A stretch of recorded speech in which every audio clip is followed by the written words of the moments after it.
തിരുവനന്തപുരം കോർപ്പറേഷനിലെ 45 വാർഡുകളിലായി 5 ലക്ഷം ആളുകളാണ് കഴിഞ്ഞ ദിവസങ്ങളിൽ വെള്ളത്തിന് ബുദ്ധിമുട്ടിയത്. പ്രതിസന്ധി പരിഹരിക്കപ്പെട്ടെന്ന് പറയുമ്പോഴും ഇപ്പോഴും പലയിടങ്ങളിലും കുടിവെള്ളം കിട്ടാക്കനിയായി തുടരുകയാണ്. 2 നേരം കടയിൽ വാങ്ങിച്ചിട്ട് 1 നേരത്തിന്റെ ഫുഡ് മാത്രം വീട്ടിൽ നമ്മൾ ചെയ്ത് കഴിക്കും. പക്ഷെ പിള്ളേർക്ക് എപ്പോഴും നമ്മൾ വെളി വാങ്ങിച്ചു കൊടുക്കാനും പറ്റൂല. മേലാറന്നൂരിലെ സ്കൂൾ കുട്ടികളുടെ കാര്യമാണ് ഏറ്റവും കഷ്ടം. ഒരാഴ്ച കാലമായി മുഖം മാത്രം കഴുകി സ്കൂളിൽ പോകേണ്ട ദുരിതാവസ്ഥ.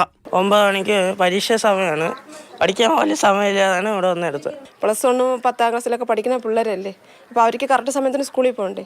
അപ്പോൾ വെള്ളം ഉണ്ടെങ്കിൽ എത്ര ദിവസം കൊണ്ടെന്ന് പറയുമ്പോൾ 6 ദിവസം കൊണ്ട് 6 മാസം കൊണ്ടേ വെള്ളം നമുക്ക് നേരെ പറഞ്ഞില്ല. പല വീടുകളിലും വസ്ത്രങ്ങൾ, പാത്രങ്ങൾ ഒക്കെ കഴുകാനായി കുമിഞ്ഞുകൂടി കിടക്കുകയാണ്. അല്ല, ഒരു ബക്കറ്റ് വെള്ളം എടുത്ത് ഇളക്കിക്കൊണ്ടിരിക്കുകയാണ്. വെള്ളം കിട്ടുന്നില്ല. ഇപ്പോൾ ആ ഒരു പൈപ്പിൽ മാത്രമേ വരുന്നുള്ളൂ. അത് ഇനി കുറച്ച് കഴിയുമ്പോൾ നിൽക്കും. പ്രായമായവർ കിലോമീറ്ററുകൾ താണ്ടിയാണ് കുടിവെള്ളത്തിനായി പോകുന്നത്. വെള്ളമെത്താത്ത സ്ഥലങ്ങൾ ഇനിയും ഏറെയുണ്ട്. ഈ പ്രതിസന്ധി എത്രയും വേഗം പരിഹരിക്കണമെന്നാണ് ഇവർക്ക് പറയാനുള്ളത്. മാതൃഭൂമി ന്യൂസ്, തിരുവനന്തപുരം.